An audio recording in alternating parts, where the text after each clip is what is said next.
এডিপির আওতায় ২০২৩-২৪ অর্থবছরে ময়মনসিংহের ফুলবাড়িয়ায় নেওয়া হয় ৮টি প্রকল্প, যার জন্য বরাদ্দ ৭৫ লাখ টাকা।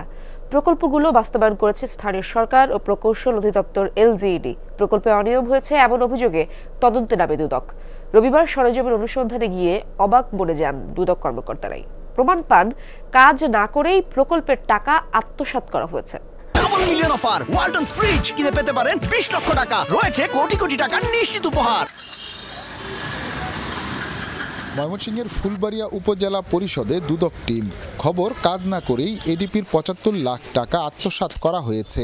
এর মধ্যে উপজেলা পরিষদের ভিতরেই রাস্তা নির্মাণে ১০ লাখ টাকা, উপজেলা শিল্পকলা একাডেমির জন্য ১০ লাখ টাকা, উপজেলা চেয়ারম্যানের কোয়ার্টার মেরামত ৫ লাখ টাকা। সরেজমিনে কাজ দেখতে গিয়ে হতভম্ব দুদকের কর্তা ব্যক্তিরা। উপজেলা চেয়ারম্যানের যেটা সেটা আদৌ আমরা খুঁজে পাচ্ছি না এখন রেকর্ডপত্রের ভিত্তিতে আমরা এটা দেখবো যে আদৌ কাজ হচ্ছে কিনা। বাস্তবে আমরা দেখতেছি এখানে নাই, কোনো কাজই নাই এখানে। রবিবার সরেজমিনে তদন্ত করতে গিয়ে খুঁজে পাওয়া যায়নি সংশ্লিষ্ট কর্মকর্তাদের। ডাকাডাকির পর হাজির হন এলজিইডির হিসাবরক্ষক আব্দুল বাসের। কাজের বিল পরিশোধ করলেও জানেন না বাস্তবে কাজ হয়েছে কিনা।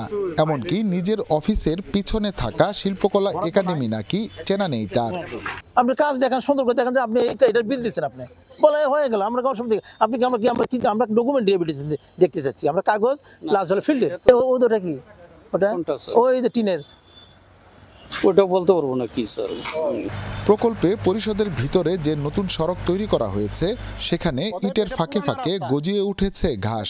তদন্তে পাওয়া যায় পুরনো রাস্তা দেখিয়ে বিল তোলা হয়েছে। এই রাস্তাটা আর কি ২-৩ বছর আগের করা, এটার একটা প্রকল্প নতুন উঠাই নেওয়ার জন্য আর কি এই রাস্তাটা এখন পরিষ্কার করতেছে। এটাই আর কি নতুন কোনো রাস্তা হয় নাই। জনগণের টাকাটা দেবে, লুটপাট করে খাইতেছে। খাক, সমস্যা নাই, রাস্তা নতুন রাস্তা আছে দেখাইয়া ওই রাস্তা দেয়া কম বেশি করে খাক, কিন্তু আগের রাস্তা দেখাইয়া আর পুরান রাস্তা দেখাইয়া লক্ষ লক্ষ টাকা দেখাইতেছে জনগণের টাকা। আর শিল্পকলা একাডেমিতে গিয়ে দেখা যায় দুদকের তদন্তের খবরে তড়িঘড়ি করে সংস্কার কাজের প্রমাণ, কিন্তু বিধি বাম। জোড়াতালি দেওয়ার আগেই হাজির দুদক, অথচ কাগজে কলমে সবকটি প্রকল্পই বাস্তবায়িত দেখানো হয়েছে। এসবের কোনো যৌক্তিক উত্তর দিতে পারেননি উপস্থিত কর্তা ব্যক্তিরা। কাজ দেখার দায়িত্ব আমার না, সাব অ্যাসিস্ট্যান্ট ইঞ্জিনিয়ার সাবজেক্ট কাজ, এটা তো সাব অ্যাসিস্ট্যান্ট ইঞ্জিনিয়ার। আপনাকে বিল করে নাম কি, কোন কর্মকর্তা বলছে আপনাকে বিল করতে? না, এটা দেখলে বলতে পারবো যে কে সাব অ্যাসিস্ট্যান্ট ইঞ্জিনিয়ার। অভিযোগগুলো রিসেন্টলি আসছে, এখন এটা আমরা পরে দেখবো।